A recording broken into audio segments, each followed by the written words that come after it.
Now you're listening to Fantastic Formosa with Jon Abrams in Taipei. All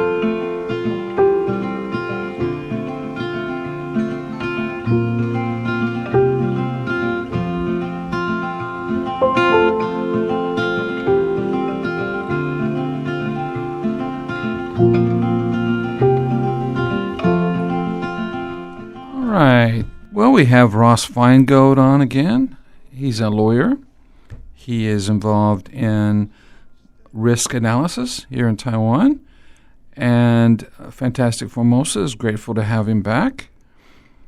We're going to talk about some interesting international stuff. And Ross, thank you very much for coming back on the program. Thanks for having me, John. Yes. Well, you know, the Middle East is something that I think a lot of Taiwanese really don't understand because they don't travel there. And over the past, well, at least since October, it's been on the front page of every newspaper in the world regarding the October 7th attacks by a group called Hamas, who have built tunnel systems underneath an area called Gaza. Very elaborate systems, which must have cost billions of dollars. And the Palestinians who live there, of course, either support or don't support, or either stay quiet about spending billions of dollars on this rather than building schools or, you know, helping the poor. So there is some criticism on that part. But on October 6th, the Hamas group very cleverly used gliders to fly into southern Israel and attacked well, what do you call those kinds of parties? They're all-night dance parties. Rave parties. And, you know, a lot of young people, and a lot of young people are very pro-Palestine and in some strange ways. But you know, we don't realize it, but Israel is actually half the population is Arab Jews. Is that correct? About 20% is 20%. Okay, so it is semi an Arab state in many ways, and they hired a lot of folks from Gaza, Palestinians, to work in the farms and factories and such. Right? Yeah. Before the war began, tens of thousands of Palestinians, Muslims, they would go across the border from the West Bank or from Gaza to work every day in Israel. But now that has completely come to a halt from both Gaza and the West Bank. And in fact, there was an article recently that Israel is recruiting workers from India to fill in the gaps. They used to import labor from Southeast Asia as well as China as well. Interesting. But there's still some Thai hostages held by Hamas that they kidnapped on October 7th. So that's kind of turned off interest in Thailand and working in Israel. And China, most of the Chinese laborers, they left probably at the behest of their government. So Israel is hurting for blue collar, as you mentioned, agriculture labor. So they're working on importing them from India, which we're possibly going to do here in Taiwan as well. Indians. Yes, from India. Yes. There was a recent MOU signed between the Taiwan government and the Indian government to start exploring how to make this a reality to bring Indian laborers here to Taiwan. I should step back a minute. What is an MOU? Oh, just a memorandum of understanding. It's typically not a legally binding contract. It just says, you and I are best friends. We have an understanding about a project, whether that's something in business or in this case, to provide labor from India to Taiwan. It basically means we're going to talk some more. Interesting. I've heard the MOU reference many times in my business, and it's very common in business circles. Really, it's just a handshake and a signature that has no legal binding. But it's a nice start to get conversations going and talks. Bringing Indians here, that would be very unusual. I don't think there is a large Indian. There is a large Indian community here, right? The number of Indians resident in Taiwan has been growing quite a brisk pace. There's far more students than there were in the past, and there's far more Indians working in the tech sector here in Taiwan because India is very, very good at educating and producing IT professionals. So a lot more Indians here in Taiwan versus the past. But the interesting thing for the labor and bringing in blue-collar labor, manual labor from India is Taiwan for many, many years has imported labor from primarily the Philippines, Indonesia, and Thailand. So it already has these good sources. I find it a bit surprising that there's a need to expand it to a fourth source country. Some people say that they're having trouble recruiting enough people from Thailand or Indonesia or the Philippines. I'm not in the labor industry, so I don't know if that's true. I just find it a bit peculiar when you have three sources that have been very steady. The programs have been in place for many, many years. It works well. I think compared to other places that they might choose to work, I'm just speaking anecdotally, but compared to, say, working as a domestic help in Hong Kong or Singapore, I think word has gotten around among some of these laborers that Taiwan is probably a place where you get paid a little bit more money, and the conditions are maybe a little bit better than working in Hong Kong or Singapore or in the Middle East. We have a hot summer, but we also have a winter. So if you don't want to work somewhere where it's hot all year round, then you're not going to go to Singapore or the Middle East. So I think Taiwan has a good reputation as a place to go. There are problems in the program. There's labor, the employment agents who take a big cut of the money, unfortunately. But again, I just find it a bit surprising that Taiwan felt the need to expand its labor sources to another country. However, part of this is just political and public relations, so that Taiwan could say, we're improving our relationship with India. We even have a labor agreement in place. Yes. Now, I've been familiar with the Indian community here because they have their own group and they meet, and there's several really good Indian restaurants here as well. More and more, increasing number. Yeah. But they're sort of a business-oriented group that I run into. I wasn't aware of laborers coming here. Not yet, haven't come yet, because they're only at the MOU stage. Right. But they are working on it. So maybe within the next couple of years, you'll see Indians working on construction sites in Taiwan, or working on farms, or working on farms picking fruit and vegetables, or working in factories on assembly lines. It's probably going to become a reality. Well, Indians often speak English. The educated ones do. Right. Certainly, Indians here in Taiwan in the IT industry speak very good English. Right. They were probably educated partly or entirely in English in India. I don't think that really extends, though, to people doing manual labor, blue-collar type of work. They probably don't speak English. So the employers on Taiwan side, they're going to need to have foremen who are bilingual, speak English as well as Indian dialects. Well, the Indian dialects are so many. Oh my God! Yeah, so we'll see how that challenge is overcome. And maybe you just recruit from certain states in India, so that all the imported laborers have a common language. The national language is Hindi, I think, but you have districts and areas that are radically different languages, like Bengali and Tamil and Gujarati. That's right. And when I go to India, I've been there 3 times, and yes, I was down south in Bangalore area, and I had a friend from New Delhi showing me around, and they didn't understand he didn't understand anything he was saying in Hindi. So Hindi is clearly not popular, or at least it's not.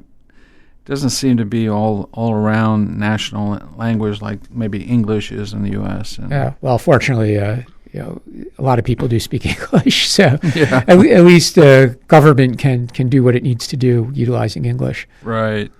Well, that's interesting news. I didn't know anything about this. Well, have you been to India, Ross? No, I haven't. I'd like to go someday. Okay. Where would you like to go in India? Do you have an area of interest? New Delhi, the capital. I'd like to see the Taj Mahal as well. Yes, of course. The Bengali. Always wanted to visit Calcutta, they call it, Bengali area, where they have the Kali temple and some of the more interesting older temples. So interesting.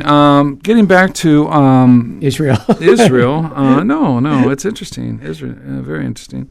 The October 6th, 7th, sorry, was a real shock to the community, I guess, to the Israeli community and the Jewish community around the world, that, they were making an effort to be helpful and supplying jobs and even health care. Yeah, but the other side of that is the people call it a blockade.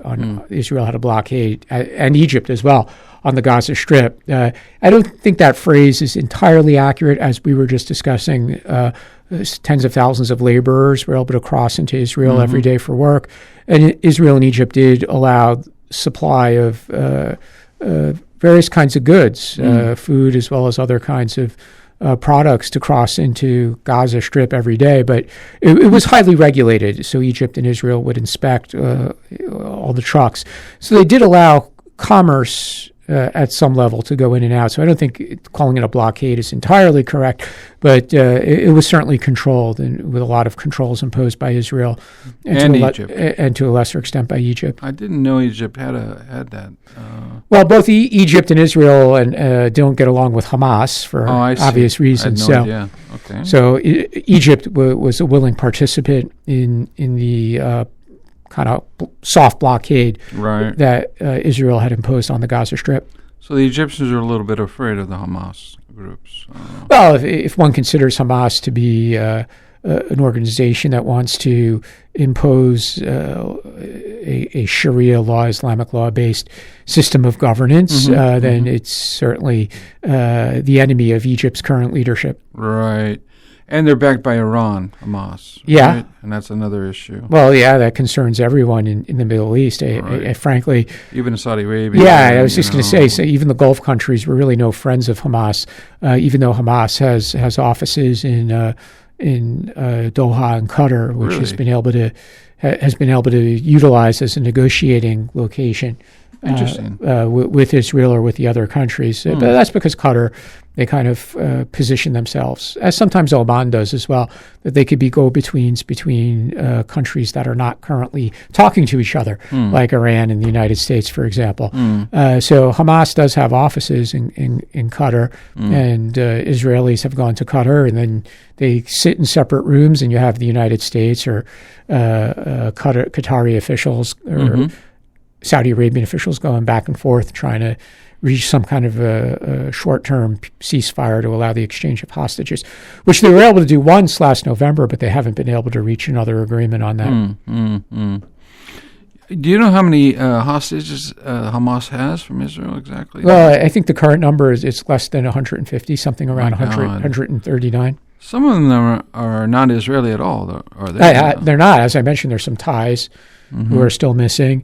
There were certainly American citizens among them. But often those are dual citizens. But originally there was several hundred more, but during that ceasefire in November, a number were released. Now, I read recently that President Tsai, Taiwan, just gave how much money to Israel? Yeah, last week, in fact, around March 21st, it was announced that Taiwan had donated $500,000 to local governments, $500,000 U.S. dollars, not Taiwan dollars, to local governments in Israel. We have to keep in mind that local governments are on the front line, both along the border with Gaza and along the northern border between Israel and Lebanon. And on the northern border, where Israel and Hezbollah are frequently exchanging artillery fire. Most of the border villages, the border towns on the Israeli side, they've been evacuated. So people have had to flee from their homes because Hezbollah, which is a well-armed organization, well-equipped by Iran, they're launching artillery strikes into northern Israel, and it was no longer safe for people to live along the border. And this has created a lot of literally refugees, internal refugees, just like we see people fleeing, fighting in Gaza. Israelis have had to flee as well because of the fighting between Israel and Hezbollah on Israel's northern border. So Taiwan has donated several $100,000, $500,000. Is that U.S. again? U.S. dollars, $500,000 U.S. and not 500,000 Taiwan dollars. That would hardly be anything, right? Yes, of course. That would only be about $15,000 US. Yeah, of course. Yeah. So $500,000 US, and it'll go to people in need who live in border towns. We can understand the impetus, or the motivation of Taiwan to do that. Taiwan has an okay relationship with Israel, and it's been trying to improve its relationship with Israel in recent years. So a lot of outreach. But on the other hand, Israel is very cautious because they have a very significant trading relationship with China, and they don't want to jeopardize that either. Interesting. Yeah. I know that Taiwan has a major import-export with Israel, and they have an office here, of course. Yep. But what Taiwan wants is more cooperation in the IT space, which is also the bulk of China's relationship with Israel as well. But Taiwan would love to cooperate with Israel on things like antivirus, cybersecurity. In fact, the foreign minister, Mr. Wu, Joseph Wu, and the digital affairs minister, Audrey Tang Feng, they have co-authored op-eds that appeared in Israeli newspapers within the last few years, calling on Israel to have a closer relationship as fellow democracies, and both as countries with a big focus on IT, computer technology industries. So they've written these public commentaries calling on Israel to have a closer relationship with Taiwan. But again, I don't think Israel wants to have too close an official relationship with Taiwan because it'll jeopardize Israel's relationship with China. So then Taiwan winds up doing what it does with a lot of other countries. They build a closer relationship in things like educational cooperation or elder care, for example. There was an MOU to exchange experience on elder care because Taiwan and Israel are both aging societies. So they signed an MOU on that. So that's the kind of stuff Israel is comfortable doing with Taiwan. But again, I don't think they're really comfortable doing anything official. They're not going to let a minister from Taiwan visit Israel, that's for sure. I see. That's unfortunate because Israel has a lot of knowledge about, it is basically Israel is a garrison state, and they can protect themselves from. They have the experience of protecting themselves, and Taiwan could certainly learn a lot from that experience. Yeah, for sure. It's just again, if Israel did any knowledge sharing in that regard, it won't be a secret. It'll be difficult to keep it a secret, and China will find out, and then it will jeopardize Israel's relationship with China. And also, we should keep in mind that Israel's relationship with China is not entirely built around trade, and specifically the trade and technology industry. China, in the last couple of years, has been making a lot of effort to have a higher profile in Middle Eastern diplomacy. One of its notable actions was a year ago when it helped restore diplomatic relations between Saudi Arabia and Iran. Iran and China have a great relationship. So whether it's Israel or it's the Western European countries or even the United States, they look at China as a country that could be a go-between with Iran. So it just gives Israel another reason not to jeopardize its relationship with China. I see. It's a very complicated issue. Well, people always say the Middle East is a very complicated part of the world, John. Yes. I remember during the 1960s and 70s when things went really crazy. But between Israel and the surrounding neighbors. But what do you think of these protests in Western societies supporting Hamas? Well, you have to be careful. Are they really supporting Hamas, or they're just opposing the level of destruction and the number of civilian deaths and casualties that have occurred in Israel's bombardment, which is now going on? It's going to be 6 months next week that the war has been going, and Israel has still not completely defeated Hamas. Hamas still has a fighting capability, and the number of civilians who died or who are dying continues to increase. So people are protesting around the world, not in favor of Hamas per se, but they're protesting against the way Israel has conducted the war. Interesting. There was a man who set himself on fire. Is that one man or two? One man. His name was Aaron Bushnell, a young man who was in the U.S. Air Force. What's interesting about him from the media coverage is he had grown up in a very conservative Christian family, and then once he became a teen and an adult, he became what media reports said, an anarchist. What is an anarchist? Yeah, sometimes I don't even know. Anarchist, not antichrist. Anarchist. Sorry, anarchy is a phrase, means disorder, anarchy. But what is a person who is an anarchist? Well, they usually prefer smaller government, to put it in a very polite way. So, kind of like what we call in America libertarians, right? People who are really concerned about the size of government and government's role in all aspects of our lives. Anarchists are definitely against the actions of the big powers, whether that's the United States or France or Russia or China. They're kind of against big government and the role big governments play in nearly every society. So young Mr. Bushnell became apparently had become increasingly an anarchist in his views, which makes it odd that he would join the U.S. Air Force. So he was serving in the U.S. Air Force, and on his day off, his leave, he went in front of the Israeli embassy in Washington, D.C., while filming, live streaming this using his phone and Facebook, and said he was protesting Israel's conduct of the war in Gaza, and he lit himself on fire. And he was immediately approached by police. There's always police outside the Israeli embassy in Washington to guard it.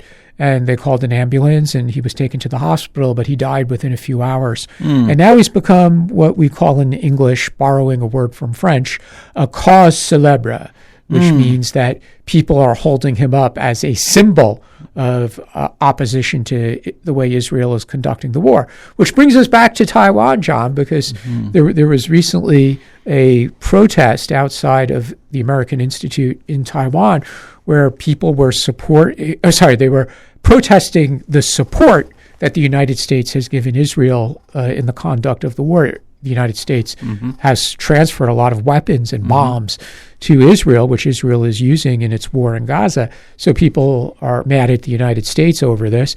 And there were some protesters outside of AIT who were protesting American support for Israel's war in Gaza. And the connection to Aaron Bushnell is they were using images of him in the advertising for this event. So again, they're holding him up as a cause célèbre and saying that lighting himself on fire, self-immolation, as we call it in English, was not in vain. And we're going to continue to carry on his cause of opposing Israel's war in Gaza. So they used images of him in their flyers for this protest outside of AIT. I can't imagine too many people showed up, though. Well, I think it was around 30 or something. That's really not a lot, right? Yeah. Taiwan has a population of 21 million people, or even more than that. I think it was 24 million, right? If you count 750,000 foreign laborers, so 30 people is really not a big turnout. They would seem to be probably the more well-educated college types that. But AIT, we need to explain that to people. What is AIT? The American Institute in Taiwan. It's the de facto U.S. embassy in the absence of official diplomatic relations. Right. Now, having a protest outside a U.S. embassy can be a little,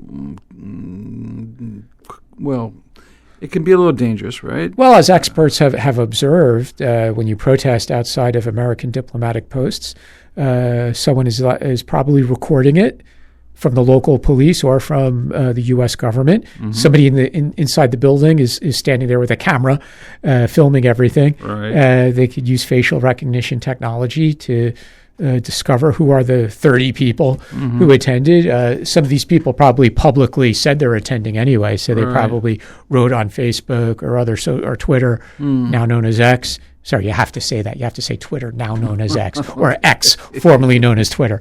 It's required nowadays. But some of these people probably put on their own social media channels that they were going to attend this event in Taipei to protest American support for Israel's conduct of the war. And, their name probably gets on some list, some U.S. government list or Taiwan government list.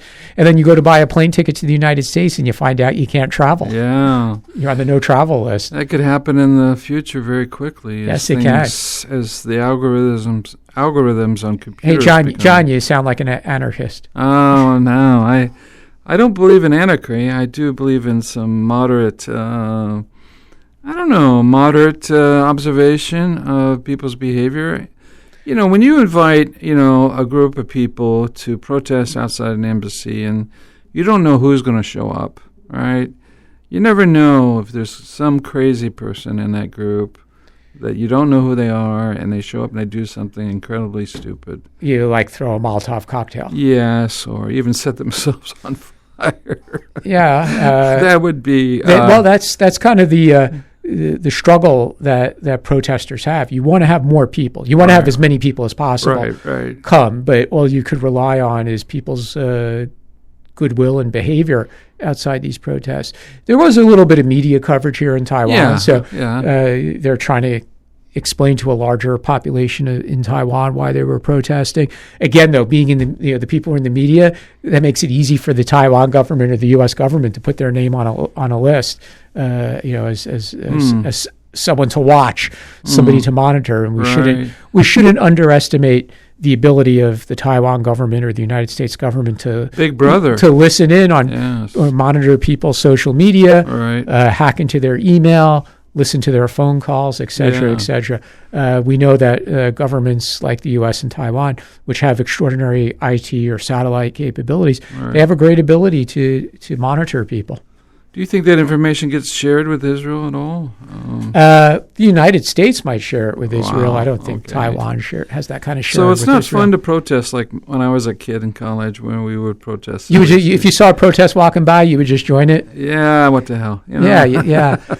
I had a professor in graduate school who said that as well. She said, I never saw a protest that I didn't want to join, except when I got to the front of the protest and the police said, if you don't disperse, we're going to arrest you. The professor said, I'm out of here. That's when I would run away because they didn't want to get arrested. Hit the door. I would just sort of blend into these groups. This is just after Vietnam, and there had been a lot of protests during the Vietnam War on college campuses. And then it sort of died off a little bit, and then there were a little bit of protest here and there about things like our invasion of Grenada and U.S. support for the Contras in Nicaragua was another protest. And I would just wander into these groups, and I had no business being there, but I was always fascinated by these sorts of...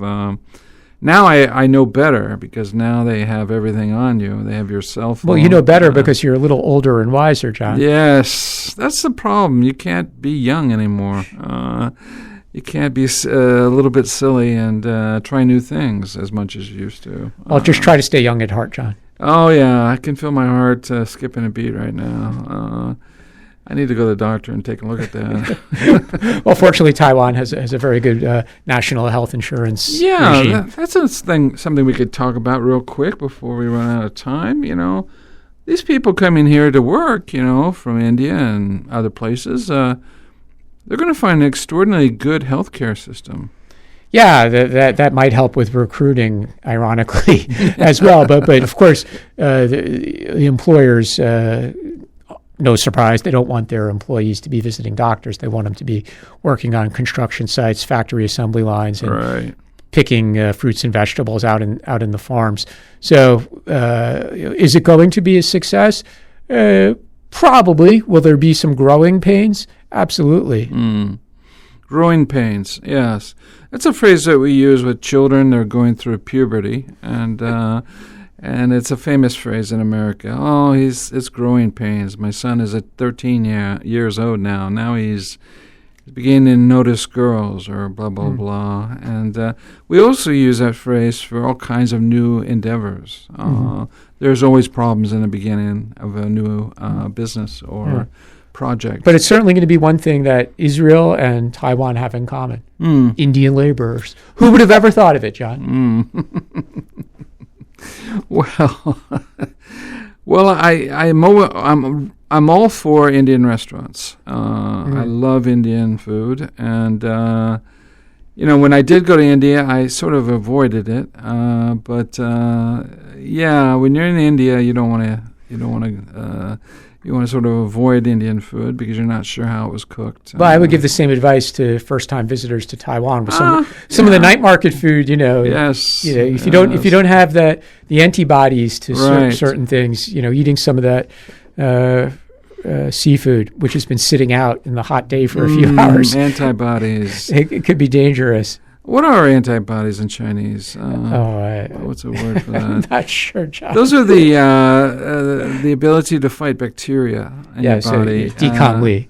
And antibodies are very important. You build them up if you live in another country and you're not used to the food, whereas somebody who comes here new or they might get sick very easily, and I never get sick. Even in India, I never got sick. Well, you're a well-built, tough guy. I got what they call a still stomach, or what's the phrase of that? Stomach of steel. Stomach of steel. But as I get older, I don't think it's working as well. But what else is new? In that world of international relations and Middle East power and Washington. Well, as I mentioned earlier, there are a number of countries that have put a lot of effort into getting a second ceasefire. There was that ceasefire in November, and countries like Egypt, Qatar, Oman, to some extent Saudi Arabia, they are working very hard together with the United States, the UN, to try and be a go-between, to go back and forth between. You have the Hamas representatives in one hotel room, you have the Israeli representatives in another hotel room, and you have the go-betweens are going back and forth. It's very fascinating to observe this, and hopefully they could be successful. There are people in Israel who are protesting. They want another ceasefire. They want more hostages to be released, and certainly we want to see a reduction in the civilian death toll in Gaza. It's only human to want to see fewer people die, especially innocent civilians. But maybe someone will get a Nobel Peace Prize for being the go-between. Is that what our State Department head Blinken is trying to do? Maybe. I mean, he's been going around the Middle East. He just made his 6th trip since October 7th. So he's been in the region almost every month ever since the war began. The problem is he's not a go-between. He cannot talk to Hamas. Right. America does not talk to Hamas. So even if America is in there, they're part of the group. But when it comes to actually being a real go-between, it's only the Arab countries that could truly do that. And again, that's countries like Egypt or Qatar that they could really talk to the Israelis and then walk to a different floor, a different hotel room, and then talk to Hamas. And in the last few weeks, it seems like they've been close at times to reaching an agreement, but ultimately they have not. In years past, another go-between was Russia, but Russia now is not. They can't fulfill that role because they're at loggerheads, or they're not getting along with the Western countries and the United States because of Russia's invasion of Ukraine. The Arab countries would probably have no problem with Russia participating as a go-between, just like they have no problem with China participating as a go-between if China wants to. But Russia, even though it's a member of the UN Security Council and does talk to Hamas, does talk to Iran, does talk to Israel. So in a different time, before Russia decided to invade Ukraine, Russia could have been a go-between, but now that's just not feasible. Interesting. I remember when Kissinger was such a big deal in the early 70s. Yeah, it was known as shuttle diplomacy, and especially after the 1973 war between Israel and the Arab states, Kissinger was a go-between. He did fly around the region trying to end the hostilities, but the United States, just like now, in the 1973 war, provided a lot of weapons to Israel on an urgent emergency basis. So even though it was trying to be a peacemaker, it was also arming Israel, and that's understandable. Israel and the United States are allies. They are today still allies. Okay. Yeah, right. They don't have a mutual defense treaty, but no, they don't. But they are considered defense partners, probably as close a defense relationship as you could have without actually being in a mutual defense treaty. And I'm sure it makes Taiwan envious that Israel could have this kind of relationship with the United States. But Taiwan does not quite have as close a relationship with the United States defense-wise as Israel does. You think Blinken is trying to save America's role in these sorts of things? Well, it certainly comes with the job of being the Secretary of State. Part of your job is or a large part of your job is to maintain United States influence throughout the world. And that's not only in times of crisis, that's all as it is now in Gaza and Israel, but also in peacetime as well. It's the job of the Secretary of State and the State Department to spread American values, or at least what we think of as American values, spread American culture. A big part of what the State Department does is bringing American culture to the world, and sponsoring American artists, musicians, dance, for example, poets to travel around the world and to share American culture. So it's a big part of what the State Department does. Do they do it well? I don't know about that. Do they do it a lot and spend a lot of money doing it? They sure do. There's a lot of fear that America is losing its ability to influence international politics, that it's losing, people are beginning to ignore America at the international stage level. Do you think that's true? Or Well, that's a very partisan observation, because who's ever in power in the United States, the other side will say, because of those his policies, his government's policies, the U.S. is losing influence. So critics made that statement about Bill Clinton, and then George W. Bush, a Republican, was elected, and Democrats said because of George W. Bush's policy, the U.S. is using influence. Then Obama was elected. He's a Democrat. Republicans said the U.S. is losing influence. Then when Trump became president, Democrats said the U.S. is losing influence because of Trump's policies. And then when another Democrat was elected, Joe Biden, we have Republicans who criticize Joe Biden. And every time it's the same criticism, right? Like, the United States has never been weaker than it is now under President so-and-so. And the other side will always say that. Is there some truth to it? Maybe. Is a lot of it just partisan politics? Probably. Well, I noticed that the Israeli prime minister was not too happy with Blinken, suggesting that Israel shut down its operations to root out the Hamas groups. Well, Israel certainly doesn't want to be told by the United States to slow down things or reduce the number of civilian deaths or even bring the war to its end. Israel wants to make that decision on its own. And then for Netanyahu, he knows that Republicans and former President Trump, for example, they gave Israel a lot more latitude when it comes to Israel's security policy. So does Netanyahu favor Donald Trump to come back to power? He certainly does, even if they would say, we take no view on a foreign country, United States' political decision-making. But of course, Netanyahu had a better relationship with Donald Trump than he does with Joe Biden, had a better relationship with Secretary of State Mike Pompeo than he does with Secretary of State Antony Blinken. So it's no surprise that Netanyahu, in his heart, definitely would want Trump to win the election this year. Interesting. And we can certainly talk about Trump in the next episode, because this election coming up is going to be out of this world. When it comes to Donald Trump, there's always something to talk about. There's no question about it. He's by far the most fascinating individual I've seen in politics in my lifetime. He is... Matt Taibbi, a famous writer, referred to him as the clown president. If anyone has ever read Matt Taibbi's books, you should try. He was a Rolling Stones journalist for many years, and he actually goes on the campaign trails and looks at what's going on behind the scenes, and he has this very interesting perspective. I don't know if you're familiar with him. Yeah.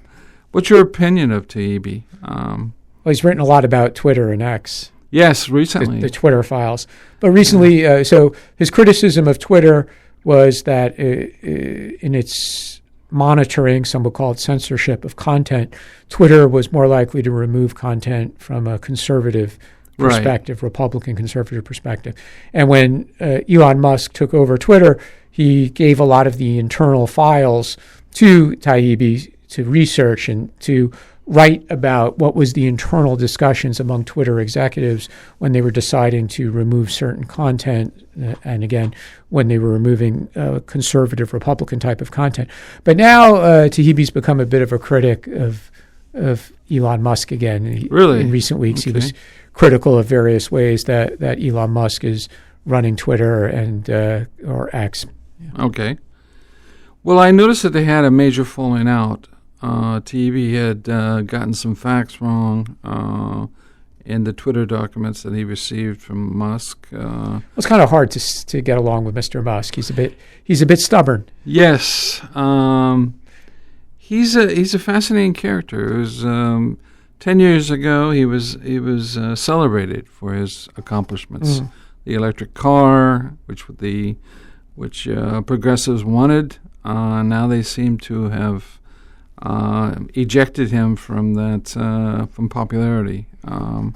Well, again, he's a bit stubborn. He's very, very convinced that he's correct over different issues, and sometimes leads to making people angry. It goes with being one of the wealthiest men in the world. Oh, you are going to make people angry, and also his businesses are play such a large role in people's lives. The X platform, the growth of the number of people who own Tesla vehicles, and SpaceX's role in space exploration. So, he's to call him a public figure would be an understatement. All right. He's more than simply a public figure, and he's controversial. Yeah. Well, he seems to be everywhere. Yeah. Well, like I said, I mean, his activities touch on so many different areas of our lives. Yeah, I mean, the space program alone was just incredible. Nobody thought he could do it, and he just would melt it down to the basics. We can do this cheaper. And he succeeded, to his credit, just like he succeeded with mass-producing electric vehicles and lowering the price at times. Yeah, he succeeded. Is he going to succeed with X? Who knows? I mean, right now it looks like the advertising revenue is not there yet and may never be. So he might continue to lose money with X. But there's also reasons to be optimistic about his ownership of X, especially if he could successfully expand X's role. If you can make it, for example, into a payment platform, if you could incorporate an electronic wallet into Twitter, so it's something that would compete with Apple Pay or Samsung's equivalent, or all the other online payment platforms. Or in China, we use Weixin to make payments, right? So if he could expand X to have that kind of role, the company might turn out to be successful over time. Yeah, he seems to have the Midas touch, we call it. Yeah, I think that's fair to say. Midas touch means everything he touches turns to gold. Yep. And these are not easy things to do. Space exploration is not by any means easy. Well, he's obviously an extraordinarily intelligent man. Right. I enjoy his interviews, but some of his recent interviews have been rather combative. People taking him on. Well, his interview with the former CNN host Don Lemon, I saw that, was very combative and resulted in the end of Don Lemon was supposed to have a show on X, but this first interview went so badly with Musk that was the end of the program. Well, the program continues. He's just not going to pay for it. Is that my understanding? I'm not sure if Don Lemon will continue to show it on X, though. He might just move it to YouTube or Facebook. I thought that was a suicide interview, sort of. By Lemon or by Musk? By Lemon. I thought. I felt like he didn't really know the subject. He didn't really know who he's talking to. Yes, I had the feeling he didn't do any research on Musk. I thought, oh, Lord, what's he asking now? And it just seemed like he didn't realize he had lost the debate or argument. He just seemed to be like a child who continues ranting on about fairies and magic dust. Well, this is why I never watched, or I stopped watching Don Lemon when he was on CNN. Yeah, but look, we are very closely coming to an end of our program. Well, thanks for having me again, John. Yeah. We will hopefully have you back and talking about the election coming up in America, which is going to be, I think it's going to be a circus. I think it already is a circus. It's going to be out of this world, and it scares me a little bit. Fortunately, you're not there. You're here. Yeah, I joke that I may not be able to go back because America will be so different that I won't recognize it. Yeah, stay safely here. Stay safely in Taiwan. Yeah, even though we have a threat of war here. Yeah. And earthquakes and typhoons. Earthquakes, typhoons, and I'm not sure if I should go back to America. Taiwan's much safer. But, yeah, all right, well, let's sign off, and thank you very much. Thank you. Cheers.